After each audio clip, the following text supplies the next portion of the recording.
Hello and welcome to the Wolves Report. I'm Ryan Lester and thank you for joining us for episode 42, where tonight we'll be analysing the Chelsea game, looking at player fitness and injuries, club planning strategy, talking about the new boss, taking your questions and looking ahead to Forest.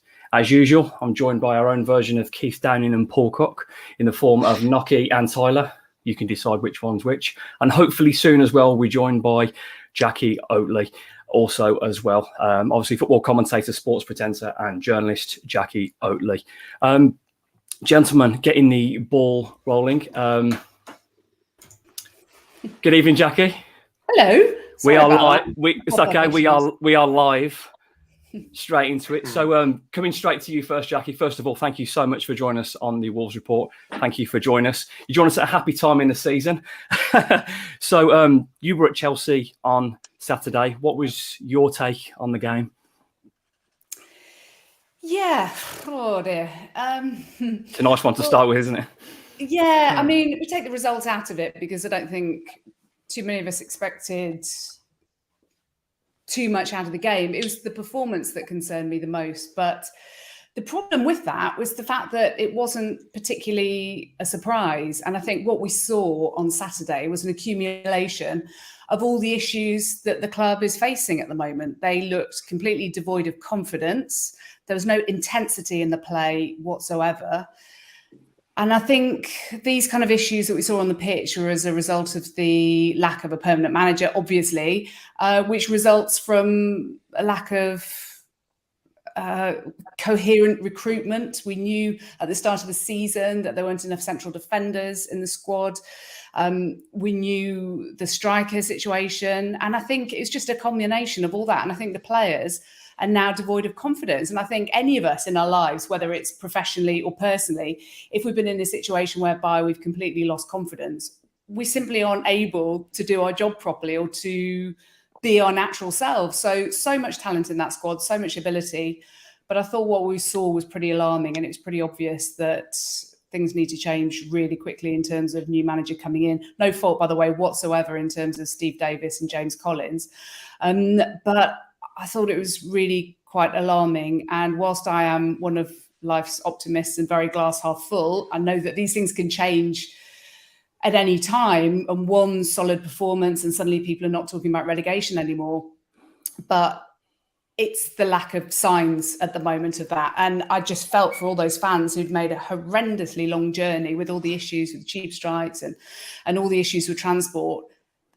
I reckon the most of them probably went there thinking we're not even going to score today. And that is the concern. The stats are pretty poor. I won't bore you with them, but there's quite a lot of Please poor do. stats. But just, I've been looking at stats every single week, and Wolves are virtually always top of the table for shots outside the box, as they are at the moment. And they're always bottom of the table for chance conversion. So, I mean, it's almost as if people will look at the stats and go, oh, it's not so bad. We had a few chances. Well, when you look actually at the quality of the chances, which is what matters, they aren't creating anything of any note at all. And it's the issue being that it doesn't look like changing. That's the big concern. And so, yes, we didn't have Nathan Collins and obviously Ruben Neves. We know all about that. But these things could have been planned for in advance. And the fact that Totti Gomez, I mentioned in commentary on Saturday, wasn't selected the week before. And I was one of those that thought, I think he should have played at West Ham. But then I looked at his previous performance because he'd not played a single minute all season. And he was played at left wing back in pre-season. And he consistently gave the ball away in that game. And that's exactly what he did at the weekend. But it's not just him. So many players just gifting the ball away. Guedes was extraordinary in his performance. Again, I've looked back at his clips and it's a case of no intensity, no being on the front foot, being ready to receive the ball. Why that is my interest, because he doesn't come across as that kind of player, what we've seen from him so far. I mean, he's a Portugal international.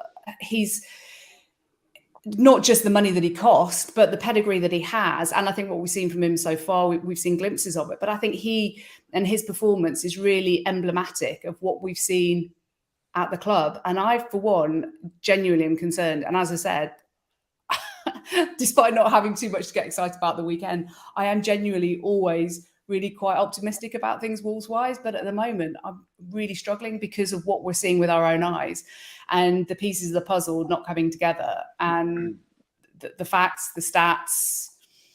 It really is a concern. I think at the start of the season, if you'd have offered the vast majority of Wolves fans 17th, people would be like, get lost. The top 7, top 8 is what they should be going for, especially after spending 100 and something million or whatever, and seeing players such as Mateus Nunes, who had his moments at the weekend, which was quite exciting to see on occasion.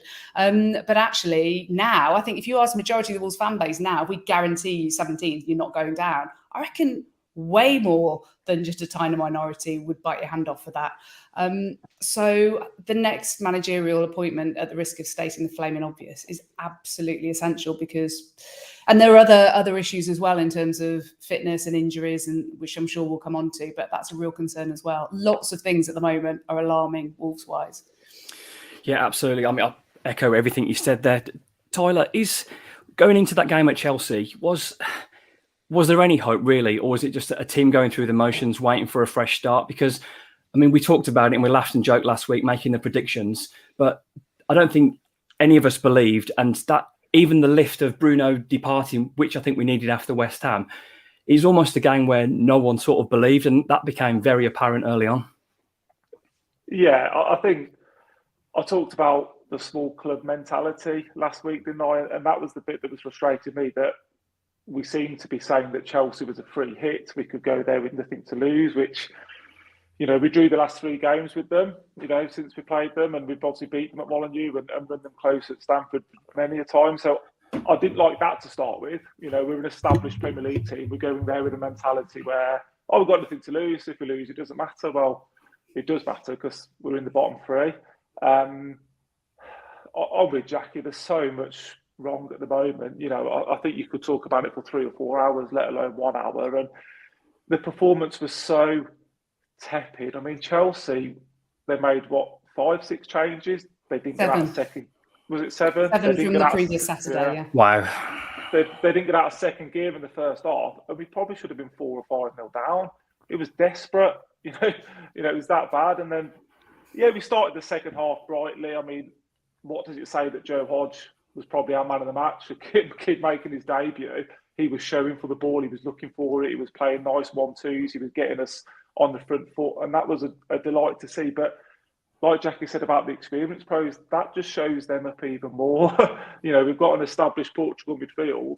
They got shown up by, you know, an 18, 19-year-old young lad from Ireland. And I don't know where we go from here, to be honest. I think it's that desperate. I think you're right, Jackie. It's the 17th now. I think we probably all bite your hand off, to be honest. I think that's how far we've fallen in these last few weeks.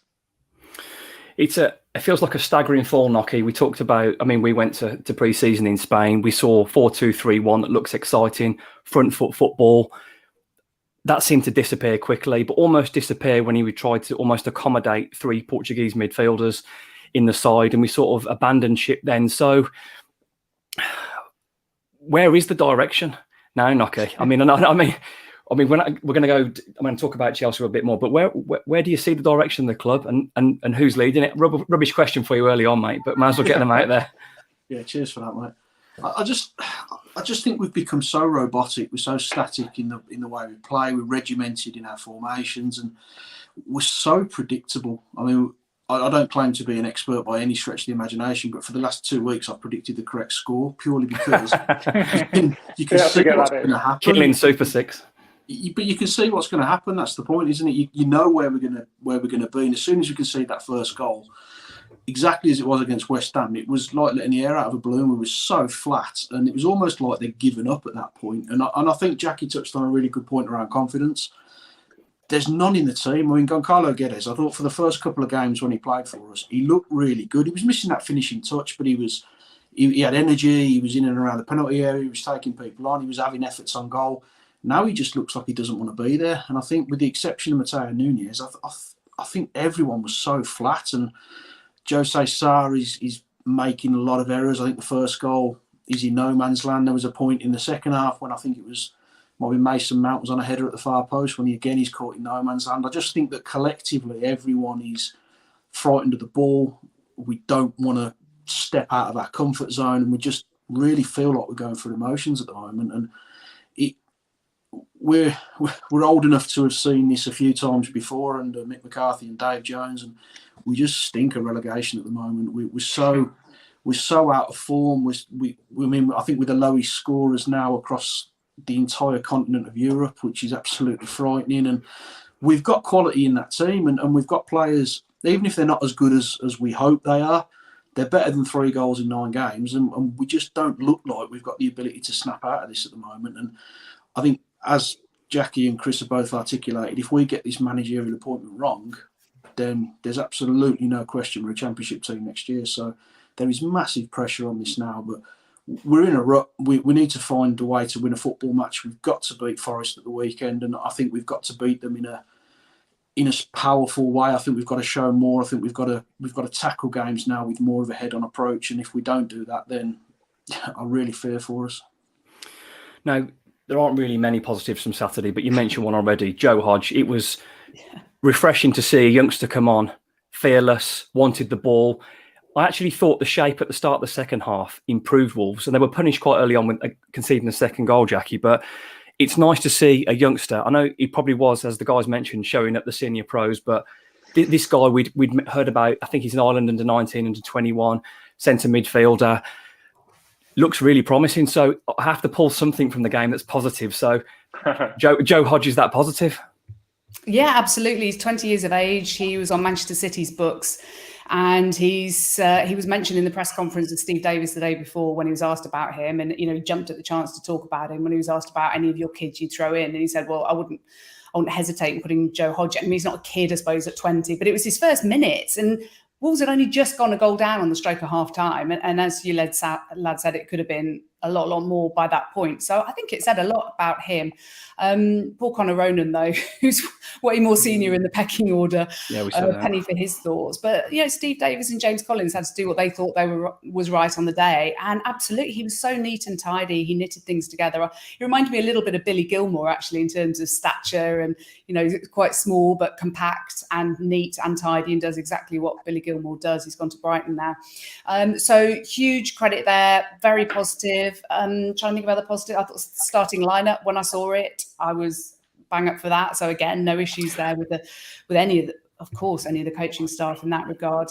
I think for me, the two main things really are confidence and intensity. And I think when you lack confidence, you probably lack intensity. And I think the way that Chelsea, with 7 changes, with the 3 big guns on the bench, with Raheem Sterling, Aubameyang and Reece James on the bench, yes, it was an opportunity for their players to cement a place because, they're fighting on all fronts with being at the San Siro last night, of course. And their players took it with the likes of Conor Gallagher, etc.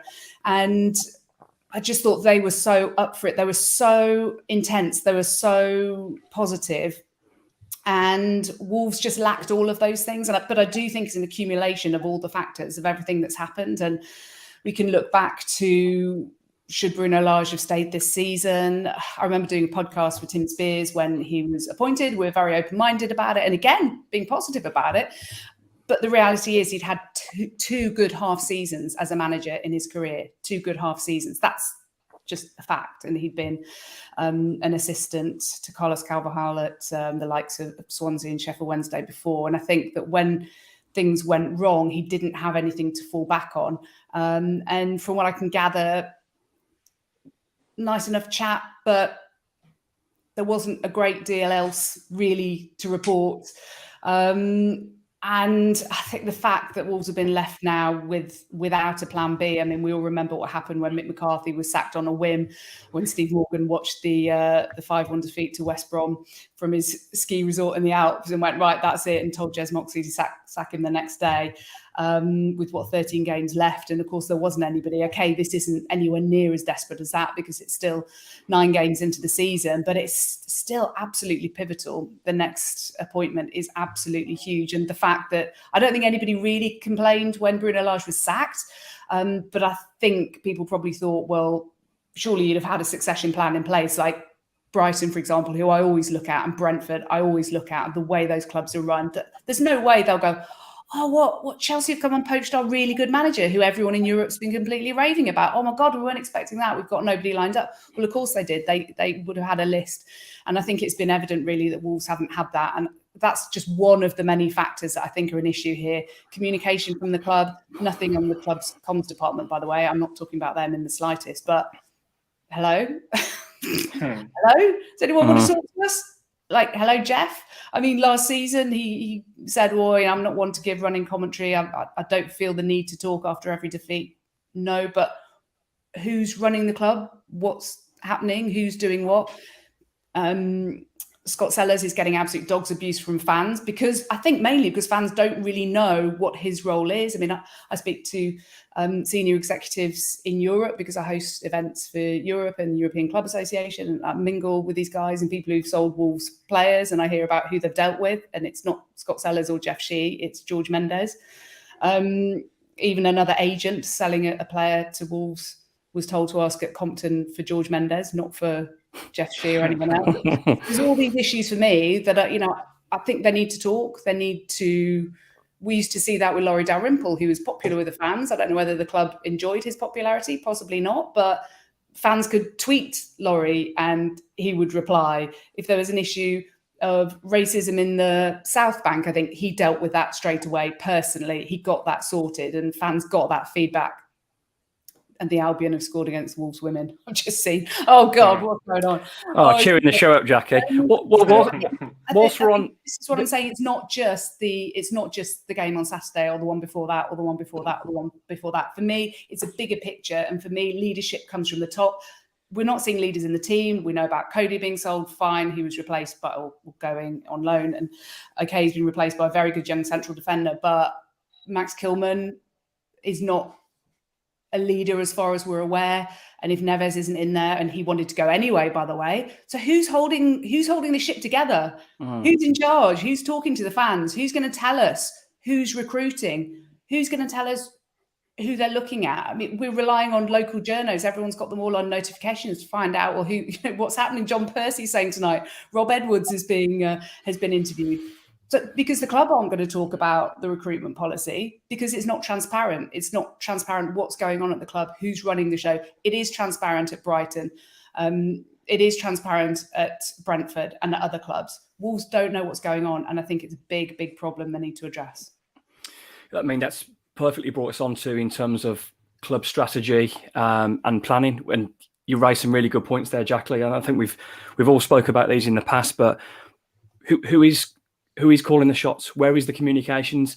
That these are genuine issues. Now, I'm not saying comms would fix the issues we've got on the pitch at the moment, but when you feel so isolated, like I think Bruno had this issue that when there's no chemistry or relationship anymore, and that could obviously I absolutely adore my football club, as we all do, but at the moment we're not getting anything back, and I can take losing, but there just seems to be so distant. Like, this thing with the legacy fans feels very real, and I don't really understand it. And like you said about Laurie, Jackie, he was a breath of fresh air. I mean, I'm not just the 3 points, which is great. Thank you, Laurie.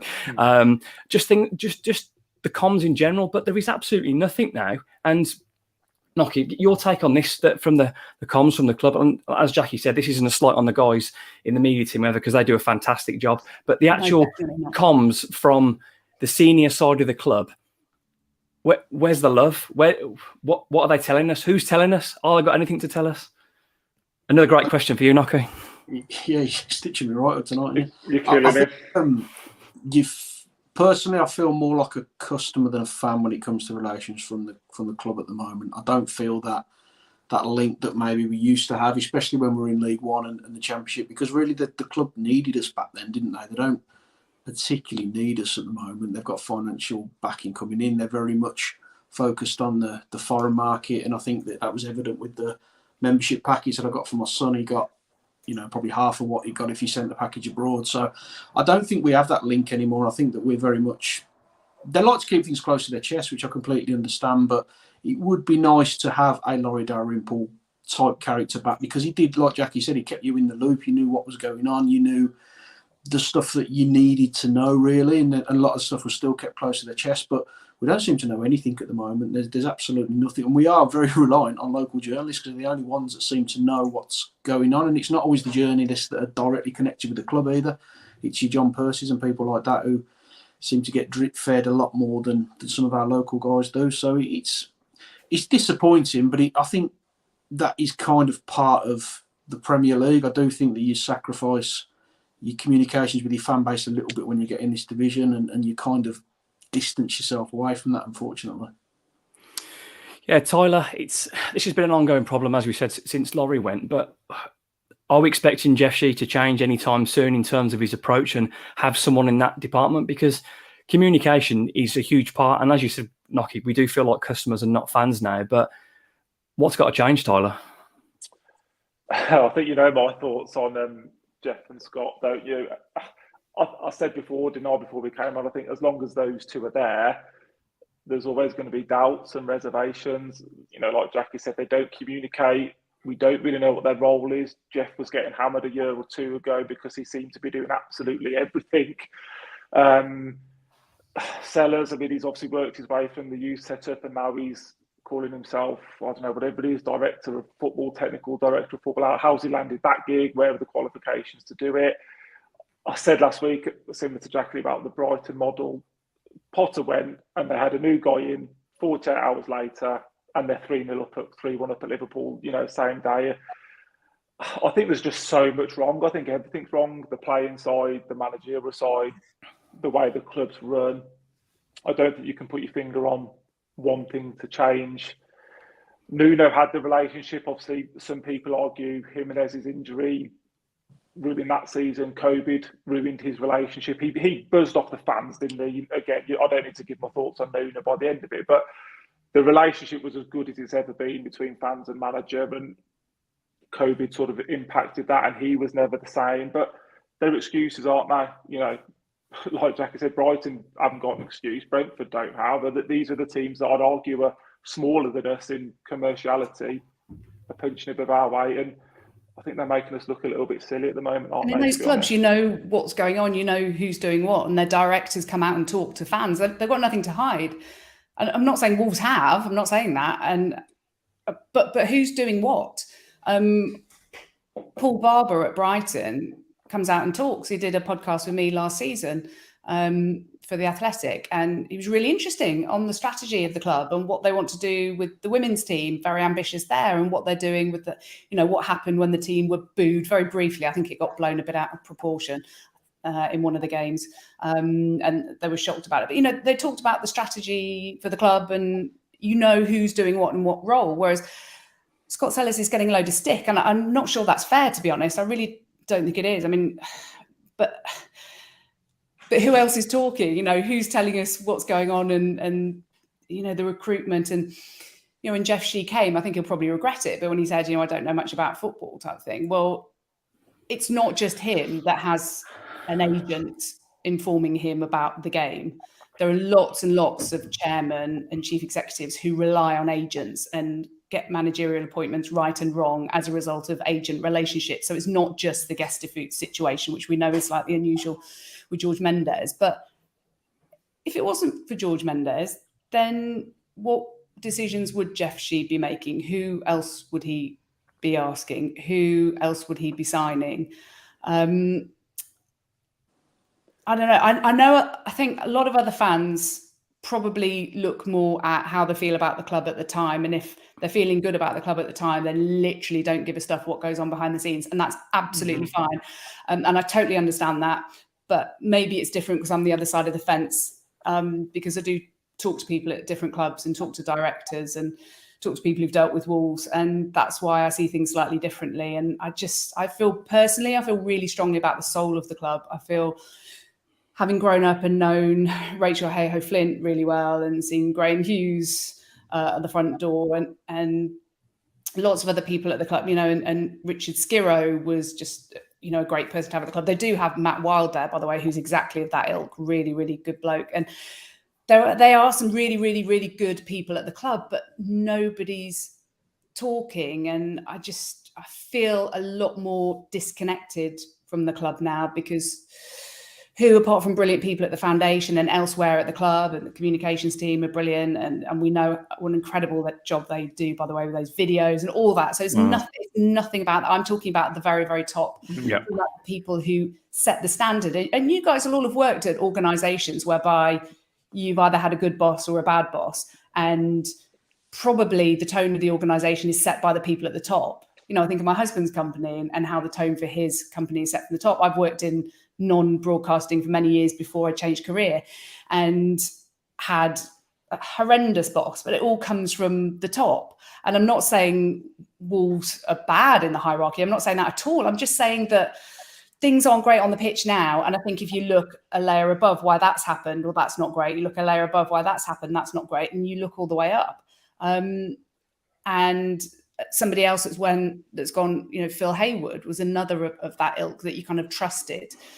And it's just now who's there that Wolves have to hang the hat on that you trust to be able to do the job properly. And again, I'm not saying they're not doing it properly, but we're just not hearing.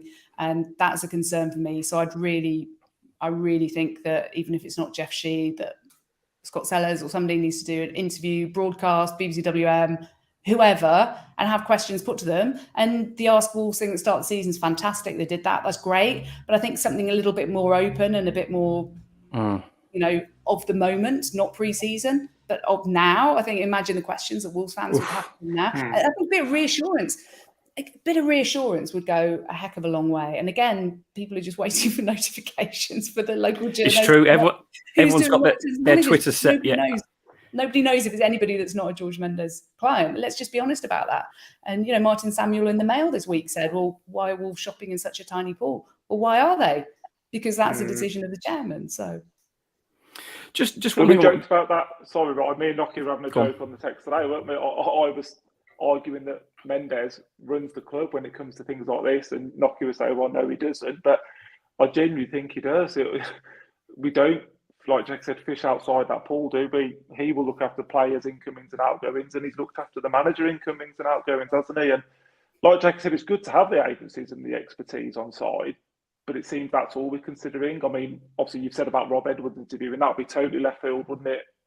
So that would feel like an interim appointment, wouldn't it, to be honest? But that makes you think even more, well, there is no plan and there is no strategy. They've gone from Lopetegui to Rob Edwards in 24 hours. That's not a plan, is it? Let's be honest. Just something I've picked up on. We've all mentioned Scott Sellers' name now. I know he's got a footballing sort of director title, but as Jackie said, he does get a lot of stick, but he's the known name. So is he the go-to guy for the stick? Because we haven't really heard him talk much. He's done the Ask Wolves, but as I think we all, I mean, I'm not sure if it's like Nocky doesn't agree with this, but the more I hear and the more I talk to people, I'm not saying it's a hollow role. I'm not saying he hasn't done well with the academies, because that wouldn't be fair, because I can't judge. But what I would say is, and what I would ask is, how much does he get in developing in terms of in getting big transfers? How much of a say does he have? Does he have any say? Now, I don't know where the Nathan Collins signing come from. I'm very happy with that, by the way. If that came away from Mendes, that's a fantastic bit of business for me. I think apart from that attack on Jack Grealish, I thought he was having a fantastic season so far. But are we giving Scott Sellers a hard time? Because he gets a lot of grief. But just to throw back at you three, what's actually Scott Sellers done wrong? Well, I think Jackie nailed it. We don't know what he does. So he's an easy target. We don't really know what his role is. If Mendes is looking after the incomings and outgoings, and Jeff's sort of looking after the football operation, what does he do? And I think that's what we don't know. We knew what Dalrymple did. We knew what Thelwell did.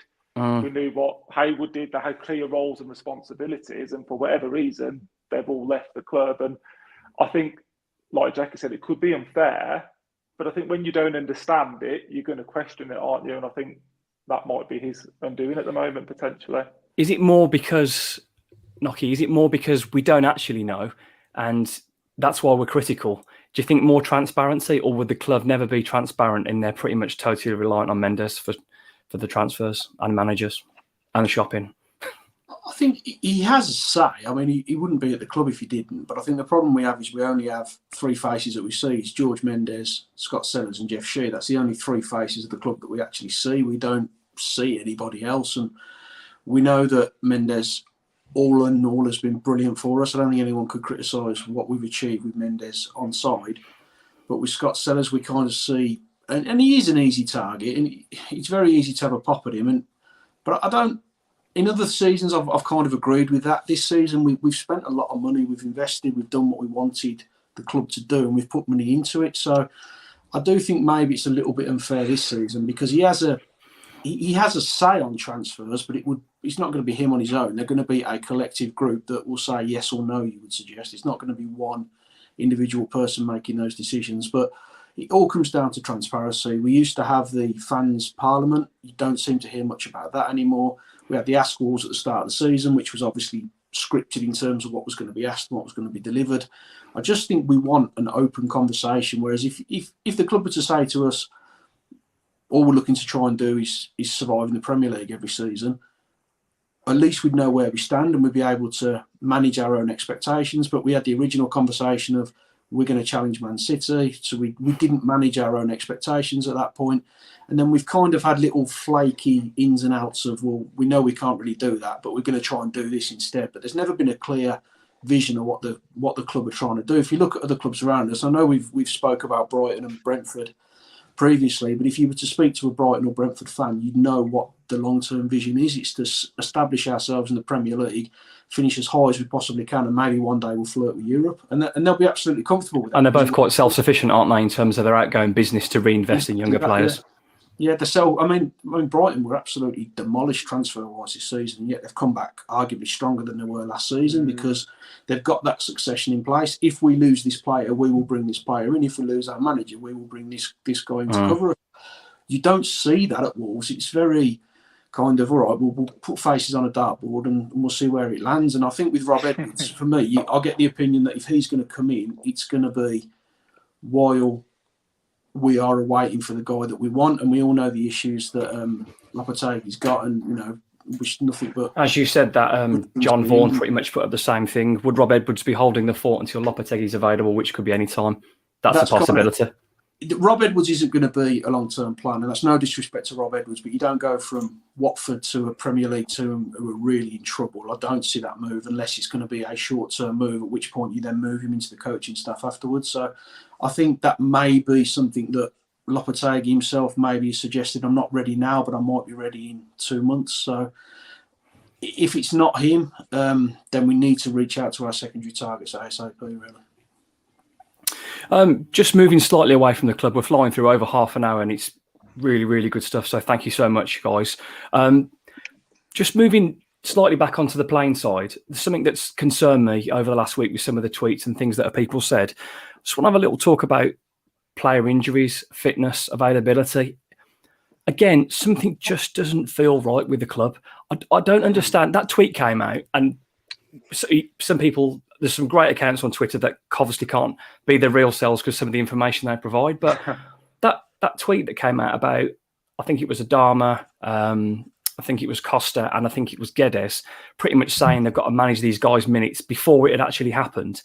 Now, why are our players so unfit? This has never happened before. In going back to the Nuno days, our strength at the end of games, we believed not just in our ability to play football, but we were fit, we were strong. There was never any injuries.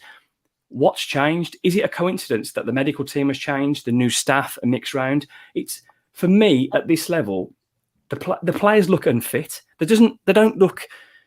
I can't think of anybody. I think, oh yeah, he looks in great. I mean, they're obviously a lot fitter than I'll ever be. But in terms of Premier League standards, it's a concern. Is that something you noticed on Saturday, Jackie, in terms of the fitness, or was it more the quality that was hurting?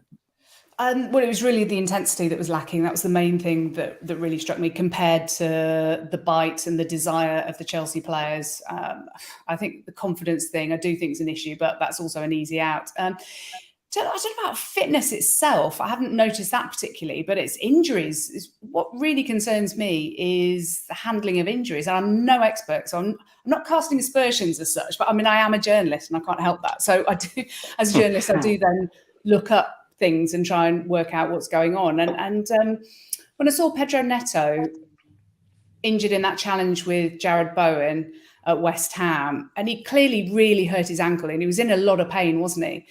And he was treated, and he was wincing, and then the physio comes on, and, you know, does what he does with his foot and what have you. He was on the side of the pitch. He was in a lot of pain. He tried to walk. He couldn't really walk very well.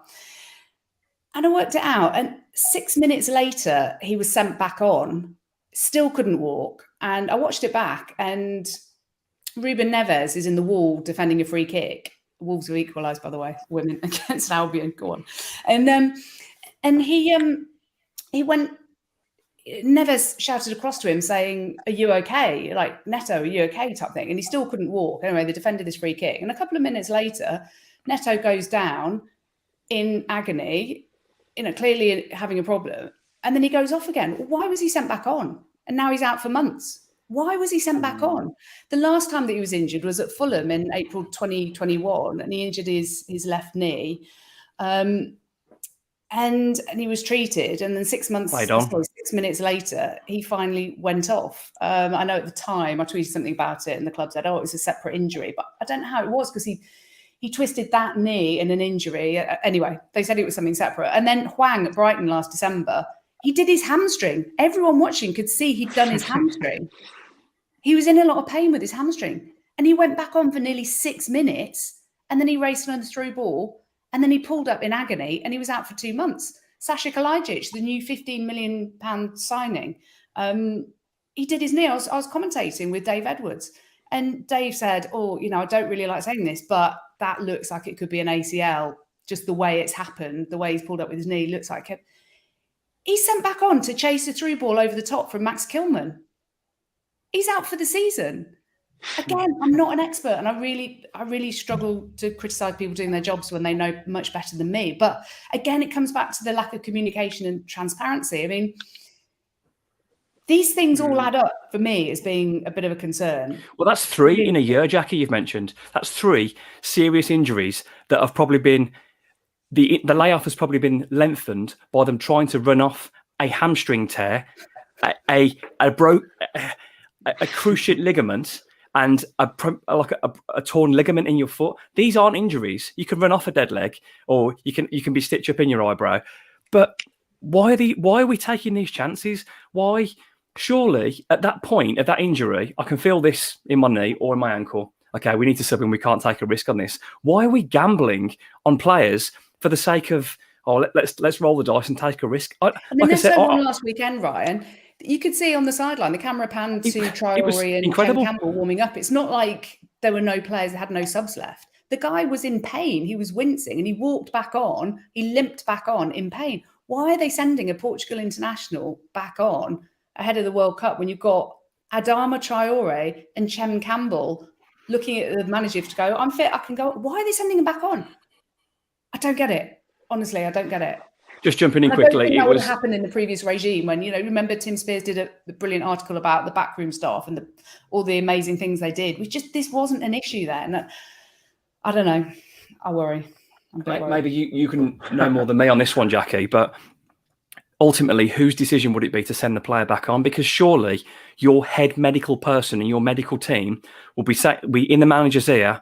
We can't risk this, because we're talking about potentially ruining someone's career. Forget about Wolves. This is a human, all right, that could, if you make a cruciate worse, or your torn ankle or your torn hamstring, you could ruin someone's career. So for me, it's not just about the football club. For me personally, yeah, I'm not going to say negligence, because I don't want to be in court. What I want to say is it looks incredibly worrying that players are being pushed on to run injuries off. And like I said, I'm not an expert. I'm not claiming to be, but that's 3 in the space of a year. Nocky, I mean, what's your take on it?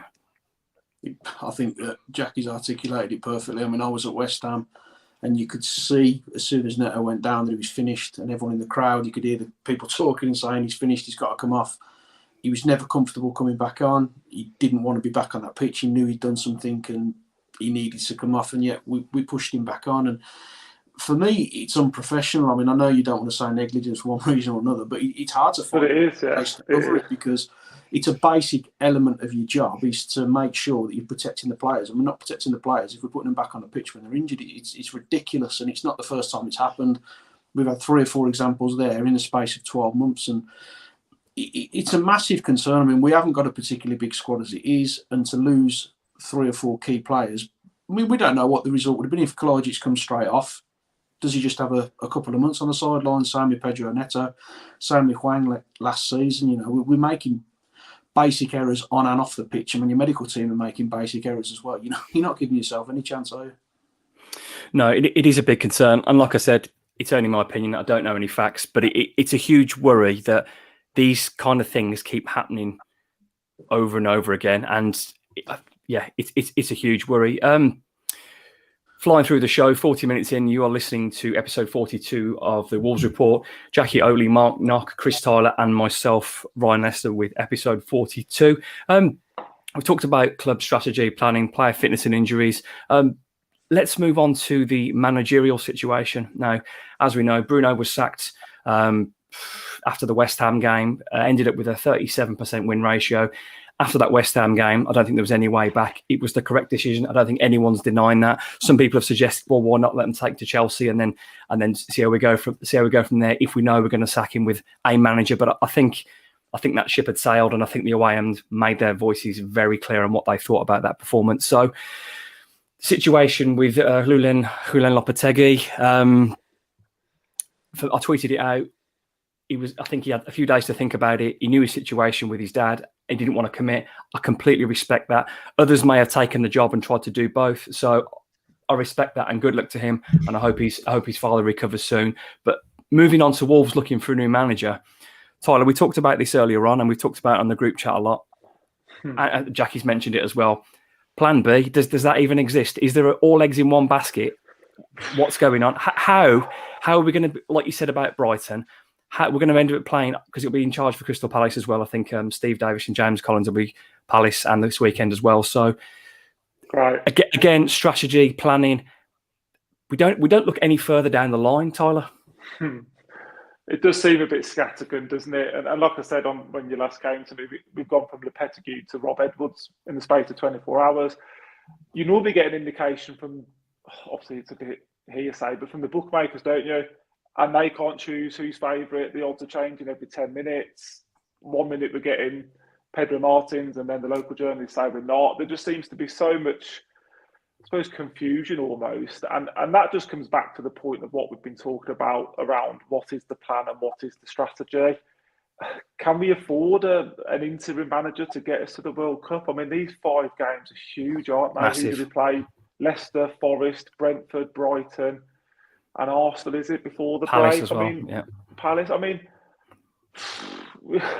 you can't go into those games half-arsed, for want of a better phrase. And I do worry with the 2 in charge, no disrespect to them, that they just probably seem a little bit out of their depth, don't they? I mean, I was with Jackie, the 4-2-3-1. We were texting before the game. Oh, great, this is brilliant. But in hindsight, it was a disaster, wasn't it? We got murdered. But then I'll text you guys about what Gary O'Neill's done at Bournemouth. I mean, they'd lost 9-0. He comes in, they've gone 5 unbeaten, and they sit 8th in the Premier League. Who knows? New manager banks, yeah. Who knows what the right and wrong strategy is, but I'm not very excited. You know, Lopetegui was an obvious choice with his pedigree and his background. Now he's not available. I mean, I've put myself as Sean Dyche, and I know he gets a bit of stick, but we could do a lot worse, couldn't we, I think? So. Knocker, you look like you're about to... I don't know if you're going to storm off the show in a bit, but just your take on this Plan B situation. My gut instinct is that... Do Plan A better here. If I was a betting man, and I am, I would be going for... I think they'll put Rob Edwards in charge until the World Cup, at which time I think they will hope that Lopetegui will be available. That's kind of my gut instinct. I mean, if you look at the list of managers that we've been linked with, I don't fancy any of them, in all honesty. I mean, I'm kind of with Chris. Sean Dyche would be the one that I think would give us the best chance of getting out of it. But you look at Pedro Martin, I just see Walter Zenga moments in that list. I don't see anyone there who I think has got that experience. I mean, I'd love to think we could get someone like a Brentford and try and tap up Thomas Frank or someone like that, but we're not a club that operates in that way. We were after the sporting manager. but we're not going to pay £20 million to bring him out of that club, and the rumours are he doesn't want to come anyway. So my gut instinct says that we're going to try and limp along to the World Cup, hope we pick up a couple of wins here and there, and maybe Lopetegui's give him a little nudge to say, look, not now, but 2-3 months down the line I might be ready. I may be way off, it may just be a bit of a moment, but I just think that with what's available, with what's on that list, with what we link with, I really struggle to see any of them keeping us in the division, if I'm being completely honest. I mean, I think we're on the same page with this, Jackie. This managerial appointment, it's the biggest single transfer bit of recruitment in the Fosun era in Wolves' modern history, because I think we're on the same page in this in terms of the talent that this squad has within it. Half the Portuguese national team, there's some very, very talented individuals. They're all shot to bits. We need a lift. You mentioned earlier on they can't afford to get it wrong. So can we afford to wait with an interim? What's been suggested? Or, I mean, we know they should have had someone in already, in my opinion. If you're going to sack somebody, you should have someone lined up. So, Jackie. Yeah, it's such a strange one, isn't it? And I think at the weekend, I think we're all just thinking it's going to be Lopetegui. And I'd done my homework on him, actually, and spoken to a couple of people who cover the Spanish league. And actually, the feedback wasn't that positive on Lopetegui. So there's part of me, again, trying to be glass half full, going, well, and it's not always just about someone's CV. I mean, look at Jose Mourinho. I mean, when he was sacked from Chelsea second time round, there was a reason for that. I was told by somebody very senior at the club that he was chucking hand grenades around the club, trying to just set the whole place on fire, metaphorically so. And then he goes and gets picked up by Man United. I mean, like, really? And similar kind of situation there. And Tottenham, again, they look at his CV and they go, we want a winner. So they go for someone's CV rather than that person in that moment. And what are they like as a human being at this stage in their career? You look at West Brom. What they did there, they looked at Steve Bruce's record of getting out of the Championship, and they've gone, oh, we'll have a bit of that, without looking at the man and the situation at that moment, having just come off a really stressful time at Newcastle United. And yes, he had good pedigree. Was he the right man for them at that time? Well, the answer is no. Doesn't mean he's a bad manager, but he wasn't right for them at that time. And I think it's a similar situation with Lopetegui. I was worried at the time, and I was thinking, he's just come from a really, really, really stressful time at Sevilla, in a very similar situation. And I asked a commentator friend who commentates on La Liga, and he said, I'll tell you exactly what he said, actually. I know he's not coming now, but just to give you an idea. He said, unfortunately, the criticism levelled at him is almost identical to Wolves' problems. Basically, Sevilla are boring, despite having a crop of apparently creative attacking midfielders. Their strikers are okay, including Rafa Mir, but they get few clear-cut chances. He's overcautious and too controlling for me, and it seems like he'd need a great centre forward to succeed. Sounds perfect for us. I was going to say, ticks all the boxes for us. You can see why I wasn't hanging my hat on Lopetegui. And also, just looking at the guy, he looked like he needed a fortnight in the Seychelles, not another relegation battle in a really, really tough league, arguably the toughest in the world, with no experience in it. Yes, good pedigree, but Fabio Capello had great pedigree as a club manager in Italy, but coming to an England national job for a World Cup was just a totally different job. It's just not, you're not comparing apples with apples.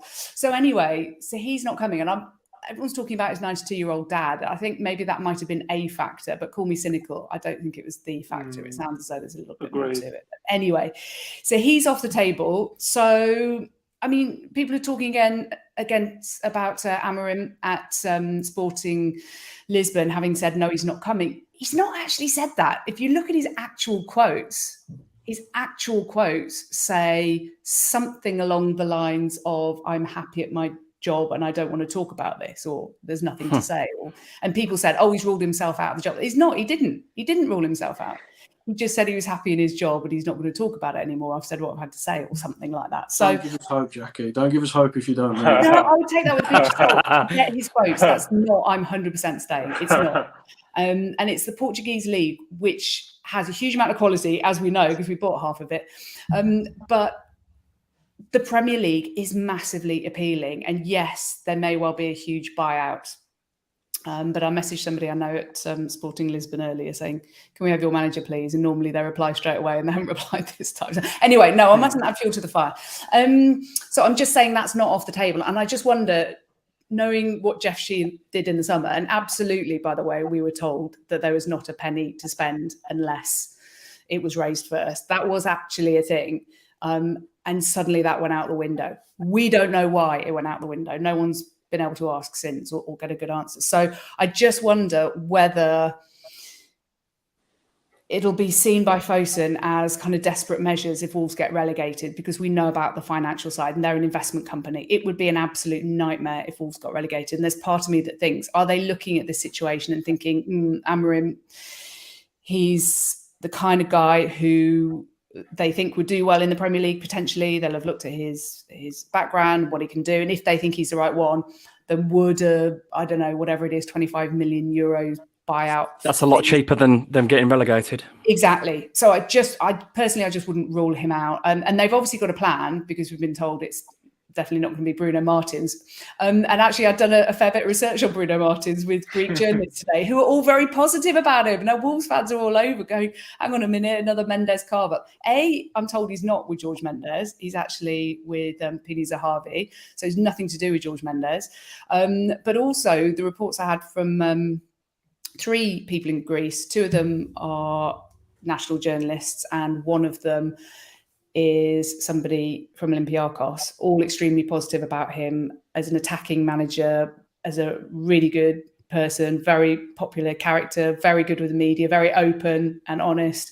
So these are all very positive signs, and that's apparently definitely not happening, which makes it sound like they do have a plan. Jackie, do you think that there's a bit of football snobbery because of the league he's managed in? Do you think that's why a lot of fans have sort of turned their nose up? And probably with Sean Dyche as well in terms of the style. And I did a space in the week and someone said to me it was football snobbery because I was turning my nose up at Dyche. And that was probably right because of the style of football. But for me, at this moment in time, the only thing that matters is Wolves finishing 17th or above. I don't care how they play, who they do it. It doesn't matter. But I just wanted to jump in with that. Do you think there's a bit of league snobbery involved in people turning their nose up? I'm not sure it's snobbery. I think it's based on something. And I think the Greek league is nowhere near the Premier League. Let's be honest about that. And the person I spoke to, one of the journalists who's Greek and covers the Greek league, said it is nothing like the Premier League. So whilst he was very successful here and we really like him and think he's a really good manager, it is not the Premier League. So they've said that themselves. We know that. If you look at Marco Silva, who came from having won the league at Olympiakos and then went to Hull, who were in a relegation battle in the Premier League, and they got relegated. So there is a bit of previous. He's gone on to have a good career here with a little bit of up and down, shall we say, a bit of a roller coaster, but he's doing really well at Fulham now, having, done really well at Watford, and then it all going pear-shaped when he had his head turned by Everton, and then it all went wrong after that. But initially, yes, he didn't manage to keep them up, having come from Olympiakos. So yes, there is snobbery, but I think it's based on something. And I think the Sean Dyche thing is fascinating, because I think if we're all honest, when Bruno Lage got the sack and Sean Dyche was in the list of odds managers, people had a good laugh. Not because he's not a good manager at all, but I think because it's square peg in round hole. Two different worlds meeting. Well, yeah, you're thinking about Ruben Neves type play, you're thinking about João Moutinho type play, you're thinking about what Mateus Nunes does with the ball, and you're thinking that's not the type of team that we're used to seeing with They'll be doing that. But let's not be disrespectful to the guy. I mean, God, he had Wolves' number, didn't he? Yeah, absolutely did. Wolves trying to beat Burnley was, and also, and I did talk to Sean Dyche about this once in a nightclub, but not in exclusive coming. It was at a football event. It just happened to be in a nightclub. And I'm not going to break any confidences, but basically, I think it's fair to say that he was managing the type of players he had available in a certain way. That's what you're going to do. If you're with a tiny budget, he was with a tiny budget. Let's not be. Yeah, his achievements at Burnley were brilliant. You don't have to. Relegated twice, but yeah, goodness, what fantastic he had to achievements. With, an incredible job with a certain type of player. So I think, in terms of Wolves being desperate to stay up, I think some fans will look at Sean Dyche and think, is it too much of a gamble from the type of player they have and the type of football they play compared to what they've seen Sean Dyche do? That's where I think it comes from. But he's obviously, the whole point of being a manager is making a team greater than some of its parts. And Bruno Lage, unfortunately, ended up doing the opposite of that. And they need to find somebody who can make this team, this group of players, greater than some of their parts. Absolutely. And I think we need that to happen sooner rather than later. I think we're resigned to having caretaker manager for the next 2 games, which puts massive pressure on. But hopefully they have a plan B, and hopefully it's sorted soon. We're 55 minutes into the Wolves report with Jackie Oatley, Sean Dyke, and Mark Knock, with me, Ryan Lester, talking about episode 42, Chelsea analysis, player fitness and injuries, club strategy, and the new boss. I'm going to take a couple of questions now before we move on to the enormous game the week again against Forest. I've got 3 questions. You can all have one each. I'll decide. I hope you like them. Apologies if you don't. Right, then, let's get this one up first from Sean Smith. Would you revert to a back 3 in the short term in the pursuit of survival, especially as the extra man as a forward or a midfielder looks like a myth at the moment? Knocker, you can have that one. That's a night. I've been horrible to you all night. You can have that one, Knocker. No, I wouldn't. I'd stick with 4-2-3-1. I'd stick with Costa up front, and I'd put the 3 guys behind him. We're going to have Collins back for the Palace game, so hopefully we revert back to Kilman and Collins in the back 2. I don't like the 3 at the back. I think we got rid of it for a reason. I think 4-2-3-1, although it didn't work at Chelsea, gives us more opportunities to start getting a few goals. So no, I'm not putting it back. Sorry about that, Sean. Knocky says no. Dead. Okay then. So this one, I don't know where to go from here. This is perfect for you, Tyler. Wayne McKee, regular contributor. Good evening, Wayne. On form, can you name 3 worse teams than Wolves in the league? Are you guys worried? Tyler, that one's yours. I'll answer that. No and yes. I said to you for weeks, Ryan, and you sort of laughed at me, and we've been having a bit of banter. I genuinely don't see 3 worse teams. Forest, arguably. I mean, they're so open, aren't they? And we'll find out Saturday.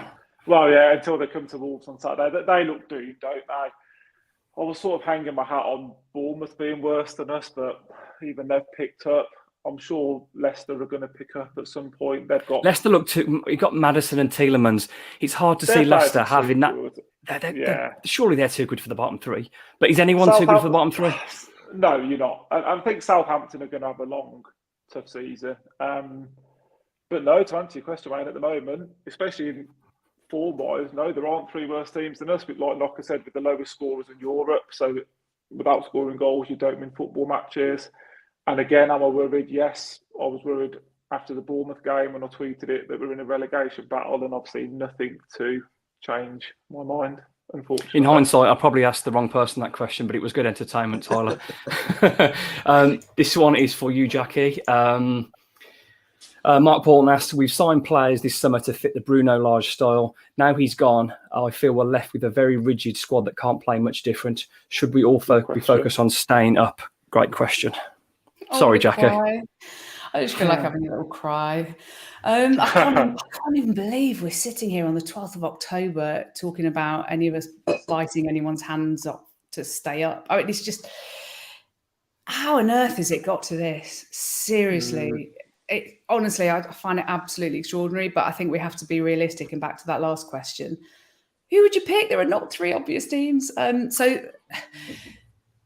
also, Wolves, you wouldn't suggest have the sort of players who are built for a scrap. They're not those kind of players, which is why the next managerial appointment is so important, that they come in and get the absolute best out of the players they have. Let's just focus on the players that Wolves have.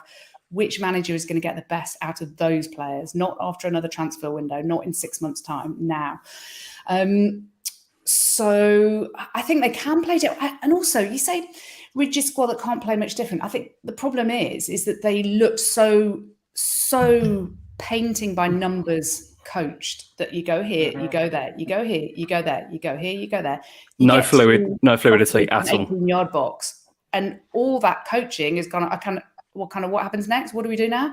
And I watched, just before we came on, I just watched all of Fabio Silva's goals for Anderlecht, just purely out of interest. And it was interesting. What did you do that to yourself for? No, it was just interesting. I just want to say, what was he doing differently? What was the setup that was different to last season? And all of them were right foot shots, apart from a header It was just interesting because when he was here, it was a case of why is he not scoring and what are they doing differently? And I just think that a new manager just needs to come in, breathe new life into these players and just encourage them to be freer in the final third, tighten up at the back because Wolves have suddenly got really slack, having been absolutely fine. That 3-game ban for Collins has just been an absolute nightmare, but totally predictable, by the way, at the start of the season, that a centre-half was going to get sent off and miss 3 games. We all could have predicted that, but there wasn't the backup in the squad for it.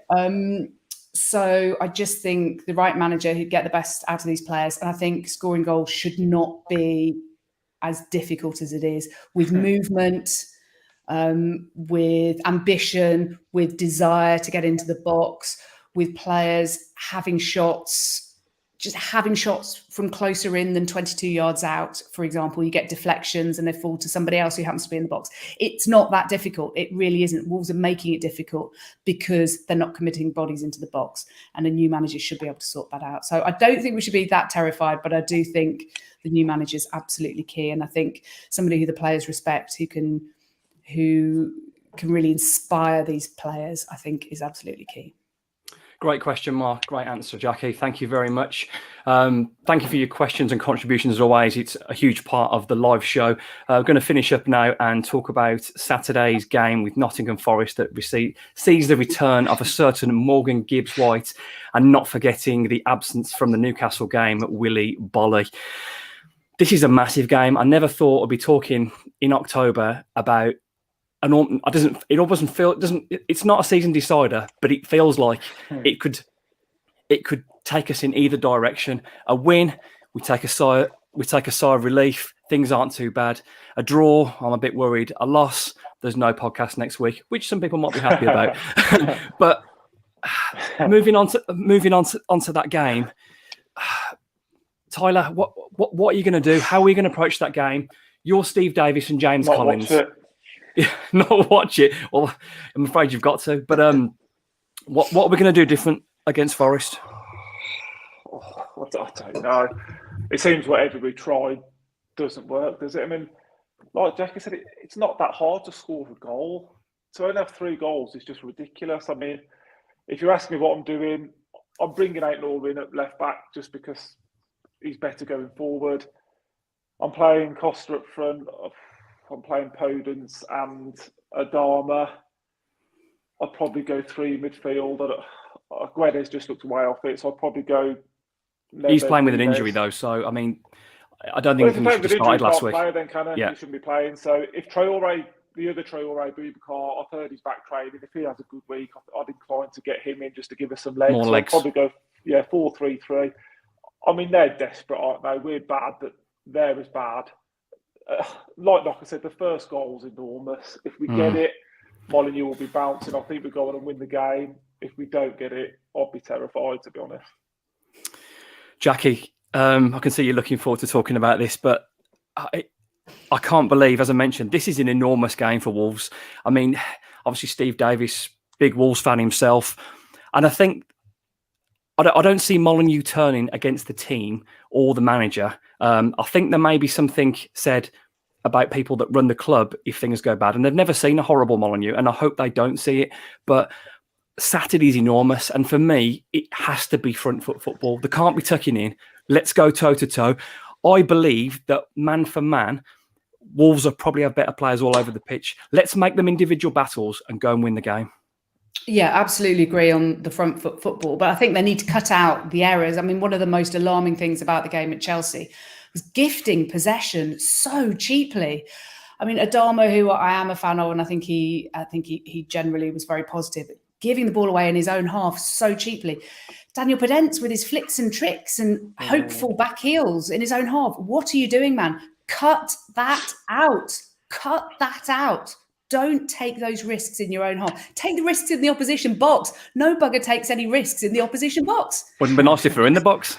There's no risk involved. Nobody's busting a gut to get in there. Nobody's making a run that makes it easy for somebody to slide them in. Make those runs in the opposition box. Punish the opposition. Do something in the box. You might win a penalty.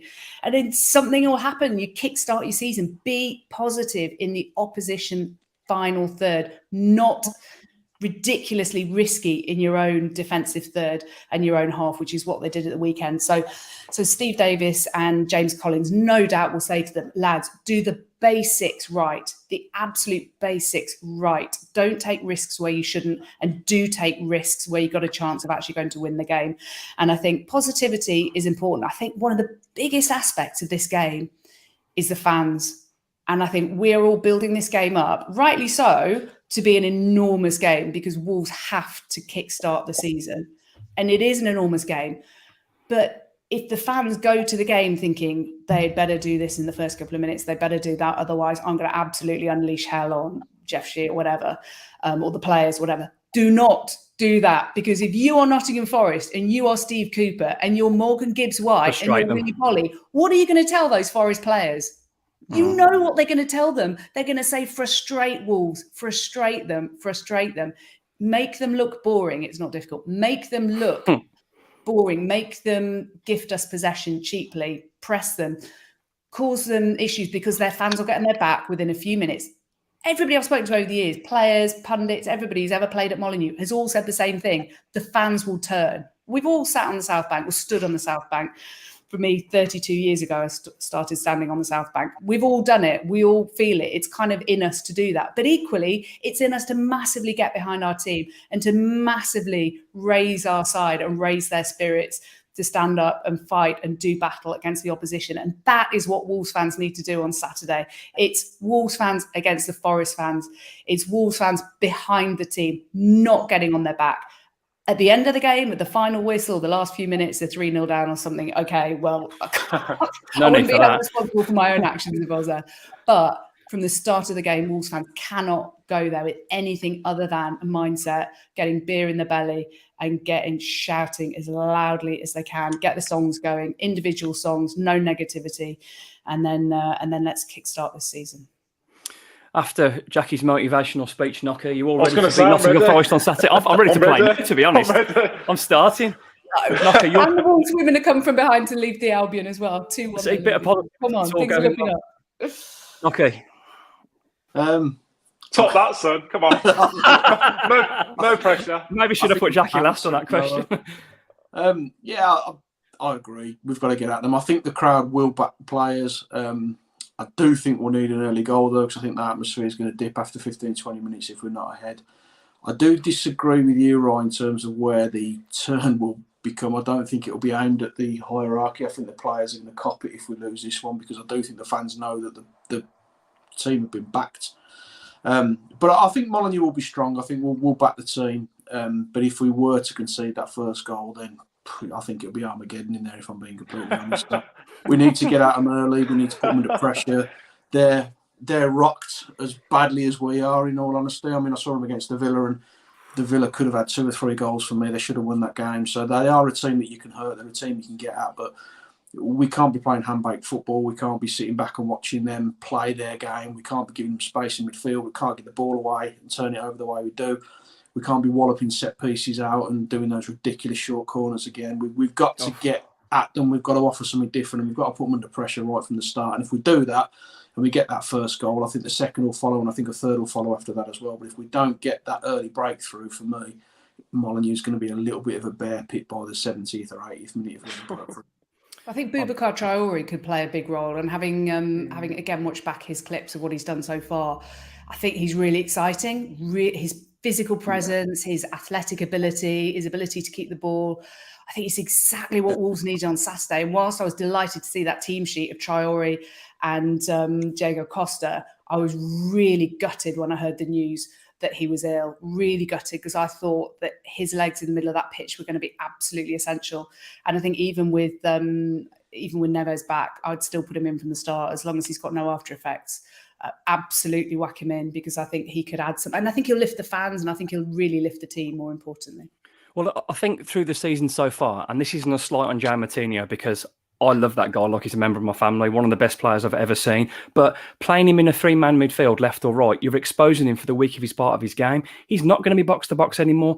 For me, agreeing with you there, Jackie, Boubacar Traoré one side, Neves in the middle, and then Nunes on the other side. That way, then you've got the pivot picking the ball up off the centre backs. They can bring the ball out offensive if they want, and then you've got two guys that can go genuinely box to box. That can both defend and they can both get forward. So I think it's a 4-3-3 for me. I think Traore absolutely has to start. The directness, as I think we've overcomplicated things, he doesn't tend to do that.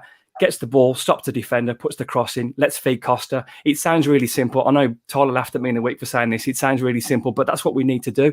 Let's make the most of Costa. He's strong, he's physical. Let's feed off him, whether it's Podence off him, whether it's Guedes off him, I don't mind. It's 4-3-3. And as you said, Tyler, as well, I want Nori back in the side as well. Now, this is my favourite part of the show. It's time for everyone to give me their first scorer and score prediction for Wolves v Forest the weekend. Now, everyone wants this prediction, so we're going to go with Tyler first. Oh, do you have to? Look at everyone's faces. Absolute horror show.